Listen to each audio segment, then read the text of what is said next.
जागृत व्हा, सतर्क रहा। मेहकर शहरातील नागसेन चौक जानेफोर फाटा येथे प्रवासी निवाऱ्याची तातडीची गरज माजी आमदार संजय रायमुलकर यांनी प्रवासी निवाऱ्यासाठी निधी उपलब्ध करून दिल्याचा दावा, मात्र अद्याप काम सुरू नाही। नगरपालिकेच्या दुर्लक्षामुळे पावसात व उन्हात गोरगरीब प्रवासी आणि विद्यार्थ्यांचे हाल। आपण पाहत आहात विदर्भ सत्यजित लाईव्ह न्यूज।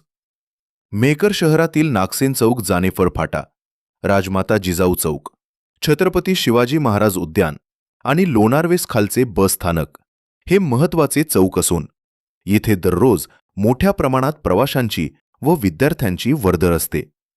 माजी आमदार संजय रायमुलकर यांच्या माध्यमातून जानेफळ फाटा नागसेन चौक येथे 2 आणि लोणारवेस खालचे बस स्थानक येथे 1 असे एकूण 3 प्रवासी निवारे मंजूर करण्यात आले असून त्यासाठी निधीही उपलब्ध असल्याचे त्यांनी यापूर्वी सांगितले होते।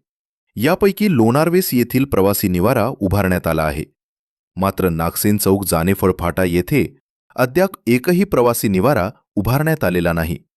या चौकात ग्रामीण व शहरी भागातील नागरिक, महिला, ज्येष्ठ नागरिक तसेच शाळा महाविद्यालयातील विद्यार्थी मोठ्या संख्येने बसची प्रतीक्षा करतात। उन्हाळ्यात कडक उन्हाचा आणि सध्या पावसाळ्यात मुसळधार पावसाचा सामना त्यांना करावा लागत आहे। अनेकांना जवळच्या हॉटेलचा आसरा घ्यावा लागतो, परंतु तेथेही जास्त वेळ थांबणे शक्य होत नाही। या संदर्भात 24 जून रोजी विदर्भ सत्यजित लाईव्ह न्यूजने बातमी प्रसारित केली होती। त्यावेळी माजी आमदार संजय रायमुलकर यांनी प्रवासी निवाऱ्यांसाठी निधी मंजूर असल्याची माहिती दिली होती। तसेच नगरपालिकेचे अभियंता मापारी यांच्याशी दूरध्वनीवर संपर्कही साधण्यात आला होता, मात्र जवळपास 10 ते 12 दिवस उलटूनही नागसेन चौक येथे प्रवासी निवारा उभारण्याबाबत कोणतीही ठोस हालचाल झालेली दिसून येत नाही।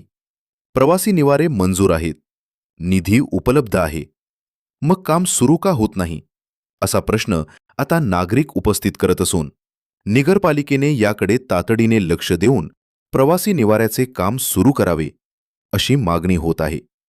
विदर्भ सत्यजित लाईव्ह न्यूजसाठी उद्धव फंगार माऊली, मेहकर।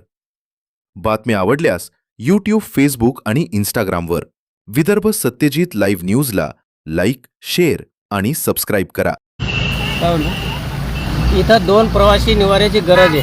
म्हणजे तुम्ही बी पाहायला लागले उन्हात असो, आता पावसाळ्यात लोक हॉटेलला थांबलेले आहेत आणि हॉटेलवाले बी 30-40 रुपयाचं काहीतरी घेतल्याशिवाय त्या लोकांना थांबू देत नाहीत।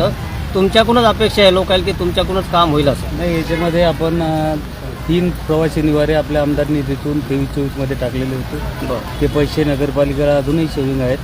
त्यावेळेस आपण कामही सुरू करायचा प्रयत्न केला होता, पण स्थानिक लोकांनी त्याला विरोध केला होता। आता सध्या परिस्थितीमध्ये सुद्धा त्याच्यावरती पैसे आहेत, ते काम आपल्याला आताही सुरू करता येते। नगरपालिकेने जर पुढावर तयार घेतला तर ते काम सुरू होतं। निधी आपल्याला त्याच्यावर आमदार निधी आपण दिलेला आहे आणि सेविंग आहे। नगरपालिकेकडून अडचण यायला लागली, तिथं अतिक्रमण काढून त्यावेळेस आपण सुरू करायचा प्रयत्न केला, पण स्थानिक लोकांनी विरोध केला तिथला की आमचं दुकान समोर घेऊ नका। आता नगरपालिके आपलं या रस्त्याच्या हातीत द्यायला काही अडचण नाही आणि प्रवाशांचे हाल या ठिकाणी उभं राहिलं, ते हॉटेलवाले उभं राहू देत नाही, त्याच्यामुळे त्यांचे हाल होत आहेत।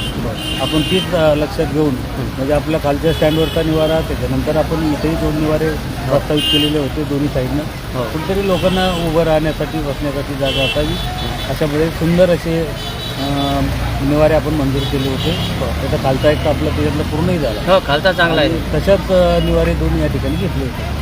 तर थोडे प्रयत्न करा तुम्ही, नाही तर थोडी हालचाल करा थोडंफार जरा, आता कारण तुम्ही पुढाकार घेतल्याशिवाय काही मेळ बसणार नाही तो।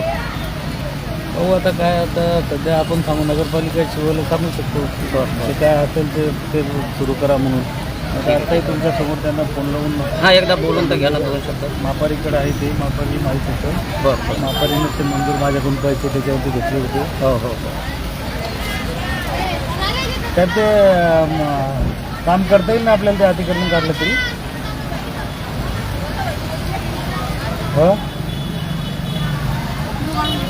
ते तर सेविंगच असतील ना पैसे आपले। हो, एकदा बघून घ्या, करता येत असेल तर पावसाळ्यात दिवस हे करा थोडंसं कसं त्याच्यातून मार्ग काढून लोकांना उभं राहण्यासाठी जागा उपलब्ध करून।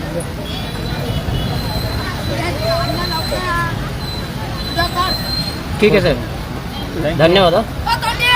रायमुलकर साहेब होते, त्यांनी ताबडतोब मुख्याधिकारी आणि जे मापारी साहेब आहेत